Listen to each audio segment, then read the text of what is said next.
오늘도 주님의 말씀 앞에 나온 여러분 주의 이름으로 축복합니다. 자, 오늘은 이제 열왕기상 3장으로 이제 들어가는데요. 이제 열왕기상 2장에는 이제 솔로몬이 이제 왕위에 올라서 내적인 모든 근심을 다 이제 제거하는 그런 장면들이 나오죠. 그래서 다윗 왕의 유언대로 여기서 이 아도니아와 또 아비아달, 또 요압, 시므이 이런 사람들을 이 나라가 안정되는데 이게 걸림돌이 될 사람들을 다 제거하고 나라가 이제 더 튼튼해졌다라고 하는 것이 이제 2장의 내용이라면, 이제 3장부터는 이 솔로몬이 다스리는 나라의 특징, 또 하나님께서 어떻게 그 솔로몬의 나라를 강성하게 하셨는가, 이런 것들이 이제 나오는데, 가장 그 핵심이 될 수 있는 사건이 이제 오늘 이 사건이죠. 바로 솔로몬이 이 나라를 건재하게 굉장히 튼튼하게 잘 이끌어갈 수 있었던 어떤 이유가 되는 거, 바로 하나님께서 그에게 하늘의 지혜를 주시는 그런 장면이 나오는데요.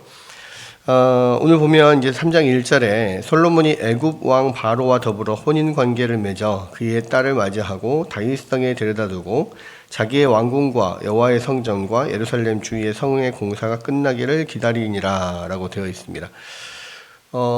사실은 이제 이게 솔로몬이 애굽 왕 바로의 딸과 결혼을 했다라고 하는 것이 사실 그렇게 좋은 그런 느낌은 아니죠. 그러니까 이게 이방 여인과 결혼을 하는 것 자체가 사실 그렇게 큰 잘했다라고 칭찬받을 만한 일은 아닌데, 이것이 또 보여주는 그런 또 내용들이 있습니다. 무슨 이야기냐면, 사실은 이제 하나님께서 금지한 것은 가나안 땅에 들어와서 가나안 사람들과 어떤 혼인 관계를 맺지 말라라고 하신 것이 이제 하나님께서 금하신 거예요. 그리고 실제로 가나안 여인들과 결혼한 게 아니라 지금 이제 이 애굽의 바로 왕의 딸과 결혼한 것 자체로서는 그렇게 큰 문제가 되지는 않습니다. 실제 그 요셉도 애굽에서 이집트 사람과 결혼을 했었고요. 그죠? 모세도 미디안 광야에서 미디안 제사장의 딸과 결혼을 했잖아요. 그러니까 그런 면에서는 사실은 그렇게 큰 그 자체로서는 문제가 되지 않아요. 근데 이제 문제가 되게 되는 것은 나중에 이제 이것이 어떤 하나의 이게 지금 정략 결혼을 사실은 하게 된 건데, 이것을 시초로 해서 많은 다른 나라의 어떤 공주들 이런 사람들과 막 정략 결혼을 많이 하다 보니까 결국 그런 사람들이 자기의 고유의 신들을 이렇게 가지고 와서 섬기고 그렇게 됨으로써 이런 우상 숭배가 만연하게 되는 그런 일들이 일어나는 거죠.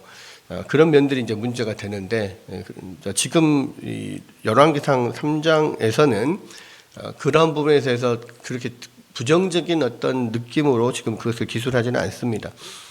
또 한편으로 이 바로의 딸과 결혼을 했다는 것은 그만큼 지금 이스라엘의 어떤 위상이 높아졌다는 거예요. 원래 그러니까 애굽은 그 전에도 그 지역을 그 일대를 다스리는 큰 제국이었습니다. 그래서 자기들이 워낙 큰 제국이기 때문에 어떤 정략 결혼을 통해서 동맹을 맺을 필요가 없는 거예요. 그래서 대부분 애굽 왕의 그러니까 바로는 자기의 어떤 딸들이나 이런 공주들을 또는 그런 사람들을 정략 결혼으로 그렇게 시키지는 않았습니다. 근데 지금 바로가 자기 딸을 솔로몬과 정략 결혼을 시켰다라고 하는 것은 그만큼 지금 이스라엘의 어떤 위상이 높아지고 국력이 높아졌다라고 하는 것이고요. 또 한 가지는 이 애굽의 바로가 애굽의 어떤 세력이 좀 약해져서 그런 동맹이 필요한 그러한 좀 시기였다라는 거죠. 그런 면에서 이제 이 바로의 딸과 결혼했다는 것은 그만큼의 지금 솔로몬 시대의 이스라엘이 위상이 높아졌다는 것을 보여주고 있는 것이고요. 그 다음에 그때까지 여호와의 이름을 위하여서 성전을 아직 건축하지 아니하였으므로 백성들이 산당에서 제사하며 솔로몬이 여호와를 사랑하고 그의 아버지 다윗의 법도를 행하였으나 산당에서 제사하며 분향하였더라라고 했습니다. 또 한 가지는 이제 성전이 아직 건축되지 않은 상황에서 모든 백성들과 또 솔로몬도 산당에서 하나님 앞에 제사를 하고 분향을 했었다라는 거고요. 그리고 이 솔로몬이 여호와를 사랑하고 그의 아버지 다윗의 법도를 행하였다라는 겁니다.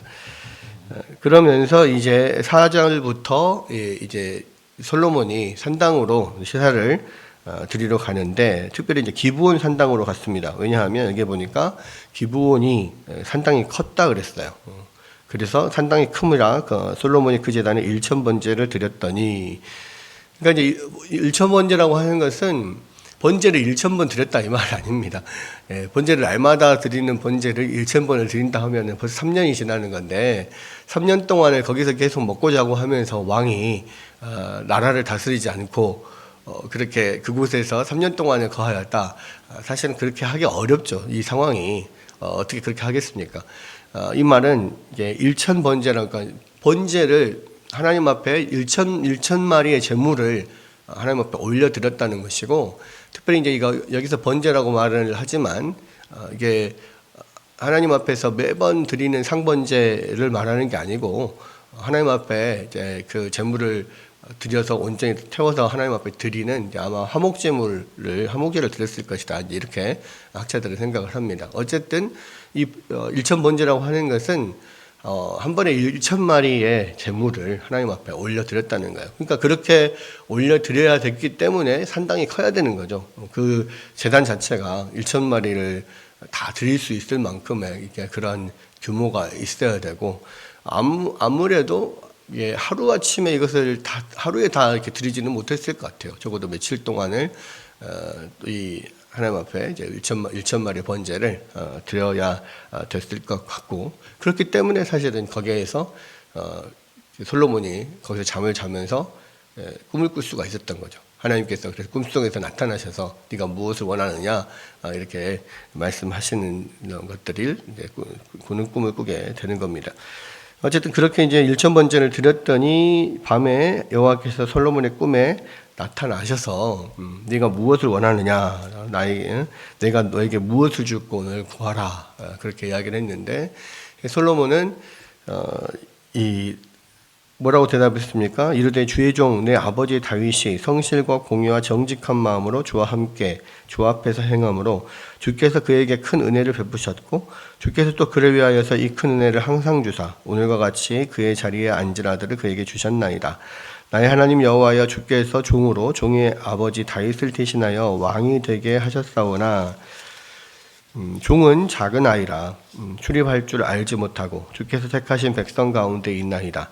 그들은 큰 백성이라 주의 수요가 많아서 셀 수도 없고 기록할 수도 없사오니 누가 주의 이 많은 백성을 재판할 수 있사오리까? 듣는 마음을 종에게 주사 주의 백성을 재판하여 선악을 분별하게 하옵소서. 이렇게 구했습니다. 하나님 앞에 또 감사하고 또 하나님의 은혜로 내가 왕이 되었다라고 고백을 하고, 그러나 나는 작은 아이다. 나는 너무 작은 아이고 내가 너무 이렇게 능력이 없고 그런 난데 실제로 뭐 다윗 왕의 막내 아들이니까 작은 아이기를 할 수 있겠죠.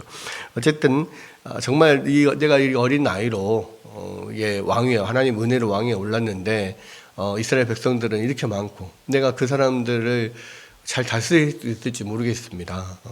적어도 이 사람들을 잘 재판하고 판단하고 할 수 있도록 지혜를 주십시오. 그러한 재판할 수 있는 지혜를 주십시오. 또 여기에서는 그것을 뭐라고 표현했냐면 듣는 마음을 주사, 종에게 듣는 마음을 주사 주의 백성을 재판하여 선악을 분별하게 하옵소서. 듣는 마음, 사람들의 심정을 잘 파악할 수 있는 마음, 이런 마음을 달라라는 겁니다. 이것을 하나로 이제 뭉뚱그려서 지혜라고 이야기를 했어요. 또 하나님께서 그렇게 이야기하죠. 네가 자기를 위하여서 장수하기도 구하지 않고 부도 구하지 않고 자기의 원수의 생명을 멸하기도 구하지 않고 오직 성사를 듣고 분별하는 지혜를 구하였으니 이렇게 말씀했죠. 그러니까 이것을 지혜라고 하나님께서 표현을 하셨습니다.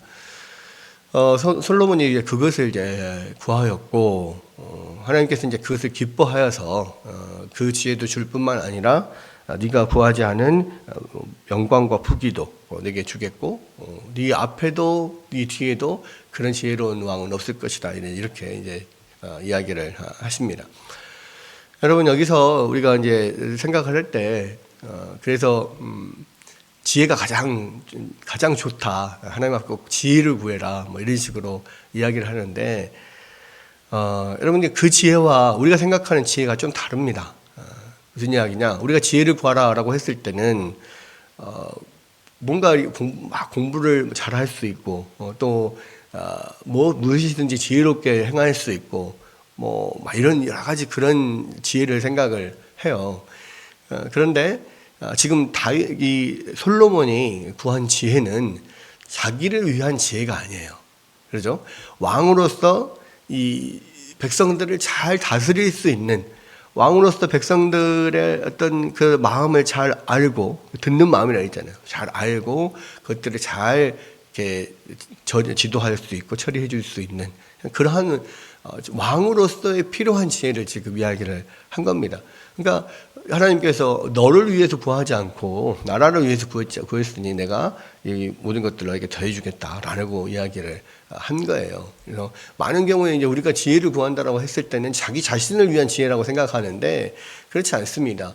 이것을 구하였던 것이 하나님을 기쁘시게 했던 이유는 자기 자신을 위해서 구한 게 아니었거든요. 자기가 맡은 일, 정말 이 중차대한 일, 어린 나이에 왕이 돼서 어떻게 하면 하나님 나라를 잘 다스릴 수 있고, 어떻게 하면 하나님께서 기뻐하시는 대로 내가 이 왕의 역할을 잘 충실히 할 수 있을까, 이 고민을 가지고 하나님 그 지혜를 달라고 그랬거든요.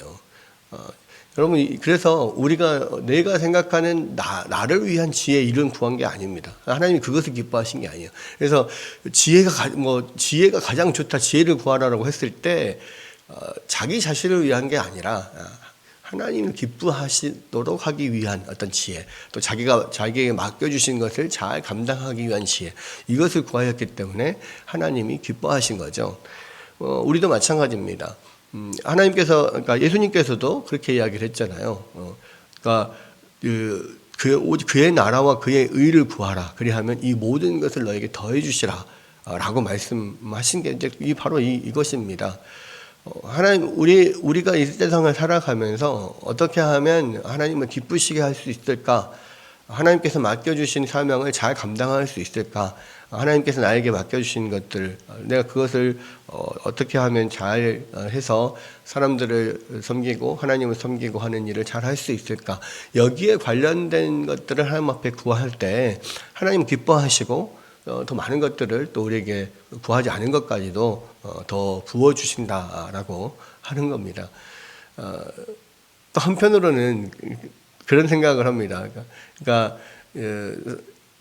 그의 나라와 그의 의를 구하라. 그리하면 이 모든 것을 너에게 더하시리라 했으니까 이 모든 것을 더해 주는 데다가 오히려 방점을 둬가지고 이 모든 것을 받기 위하여서 내가 그의 나라와 그의 의를 구해야지라고 생각하시는 분들이 있어요. 근데 우리의 초점이 어디에 있냐? 이 모든 것에 있냐? 그러니까 부귀와 영화와 권력과 이런 것들을 사실은 원하는데 그것을 받기 위하여서 그의 나라와 그의 의를 구한다. 이것은 이제 완전히 본말이 전도된 거죠. 앞뒤가 바뀌는 겁니다. 하나님께서 원하시는 것은 그게 아니에요. 그런 이기적인 마음, 이것을 구하라라고 하는 게 아니에요. 어떻게 하나님이 기뻐하시는 일들, 정말 우리가 그러한데 우리의 마음이 온전히 맞춰져 있다면 하나님께서 모든 것들을 들어주신다라는 것이죠. 요한복음에서도 예수님께서 그런 말씀하셨잖아요. 나의 말이 너희가 내 안에 거하고 내 말이 너희 안에 거하면 무엇이든지 원하는 대로 구하라. 그리하면 이루리라. 왜 그 무엇이든지 원하는 대로 구하면 이루어집니까? 하나님의 말씀이 내 안에 있고 내가 하나님 앞에 거하고 하나님의 생각과 나의 생각이 같아지는 거죠. 내가 하나님의 마음과 같아지면 그 하나님의 마음으로 구하는 모든 것들은 다 이루어진다는 겁니다. 하나님의 하나님의 뜻을 구하고 하나님이 기뻐하실 만한 것들을 내가 구하면 하나님이 들어주시는 거예요. 그러니까 여기에는 나 자신을 위한 이기적인 동기에서 하나님 앞에 구하는 이것은 없는 거죠.